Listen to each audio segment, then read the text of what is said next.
बाको उमेर 50 कटिसक्यो अनि म 24 र म अझै पनि बाआमाको लागि बाबुमै सीमित छु। म छोरो लायक छैन, म छोरो बन्न सकेको छैन। पढाइ 12 सकेर छोडिदिएँ मैले। बाको ठुलो इच्छा थियो मैले धेरै पढ्न पाइन, तर मेरो छोराले धेरै पढोस्। यो बाले आफ्नो इच्छा पूरा गर्नको लागि होइन, मेरै लागि मलाई पढाउन चाहन्थे। किनकि बाले जुन दुःख भोग्नु पर्यो कम पढाइको कारणले, बा चाहँदैन थिए मेरो छोराले त्यही दुःख देख्नु परोस्। तर म कुलङ्गार निस्के। मेरो काम केही थिएन पढ्ने बाहेक, र मैले त्यो पनि गर्न सकिन।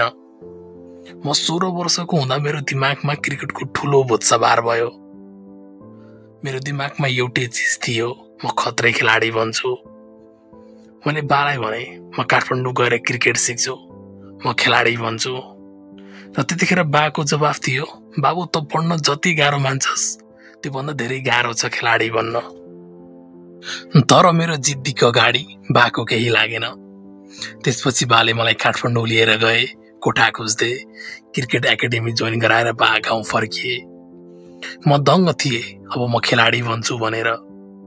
बा सधैँ फोन गर्थे, खाना बनाएर त खाइरहेछस्, पैसा छैन भने भन्, म हालिदिन्छु।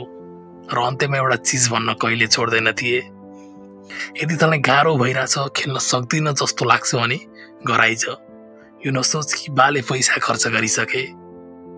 म होइन गाह्रो भएको छैन भन्थे। म काठमाडौँ आउनु अगाडि सोच्थे म त खत्रै खेल्छु, जादु जस्तै आजको भोलि नै खत्रै खेलाडी हुन्छु। तर मैले सोचे जस्तो किन हुन्थ्यो र? मैले खेल्न सकिन, मैले हार माने र म गाउँ फर्किए। बाले कहिले सोधेनन् किन छोडिस्।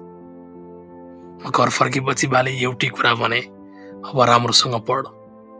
सायद बालाई थाहा थियो क्रिकेट मेरो केही दिनको रहर मात्र थियो भनेर। 12 पास गरेँ मैले। 12 मा मैले कलेज टप गरेको थिएँ। बा खुसी नै थिए।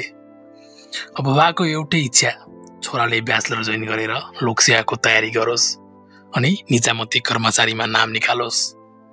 तर राम्रो कुरा किन पस्थ्यो र मलाई? मैले बालाई भने, होइन म असैको तयारी गर्छु र जबसम्म नाम निस्किँदैन तबसम्म म ब्याचलर जोइन गर्दिन। बाले हुन्छ तेरो इच्छा गर भने। मैले तयारी गरेँ काठमाडौँ आएर, तर मैले असैमा नाम निकाल्न सकिन। दोस्रो ताली प्रयास गरेँ, नाम निस्केन। त्यसपछि आर्मीमा ट्राई गरेँ, भएन। एपिएफमा ट्राई गरेँ, भएन। त्यसपछि विदेशको भूत सवार भयो मेरो दिमागमा। जापान ट्राई गरेँ, भएन। दोस्रो ताली गरेँ, भएन। त्यसपछि कोरिया गरेँ, कोरिया पनि भएन। त्यसपछि न्युजिल्यान्ड, युरोप, यीमध्ये कुनै पनि भएन। मेरो उमेर मात्र बढिरह्यो यो बिचमा, तर प्रगति शून्य। बा भन्छन् अहिले ब्याचलर जोइन गर भनेको मानिनस्। मैले भनेको बेला जोइन गरेको भए अहिले मास्टर गर्दै हुन्थिस्। जति सम्झौता पनि पढ्न मानिनस्। अब दुबई भए पनि जा भन्दैछन् बा। 55 वर्ष भइसकेका बा बिहान काममा जान्छन्, बेलुका घर आइपुग्छन् अनि म 8 बजे उठ्छु। उठ्ने बित्तिकै मोबाइल चलायो। आमाले खाना पकाएकै हुन्छन्, खायो, कोठामा आयो, पल्ट्यो, फेरि मोबाइल चलायो। काम नै मेरो खानी र मोबाइल चलाउने भएको छ। बा पनि थाकिसक्यो होला अब, कस्तो चाहिँ सन्तान पाएँ मैले भनेर। अब त आफैलाई महसुस हुन थालिसक्यो। म परिवारको लागि आश कम, बोझ बढी हुन थालिसके। म मर्न सक्दिन, म आफूलाई मार्न सक्दिन। बाआमाले मेरो लागि के चाहिँ गरेनन्, आफ्नो पुरै जिन्दगी मेरो लागि समर्पित गर्दै। यदि मैले आफूलाई मारे भने योभन्दा ठुलो कुनै पाप हुँदैन। त्यसैले मैले धेरै थोक गर्नु छ मेरो बाआमाको लागि, र म त्यो गर्छु पनि।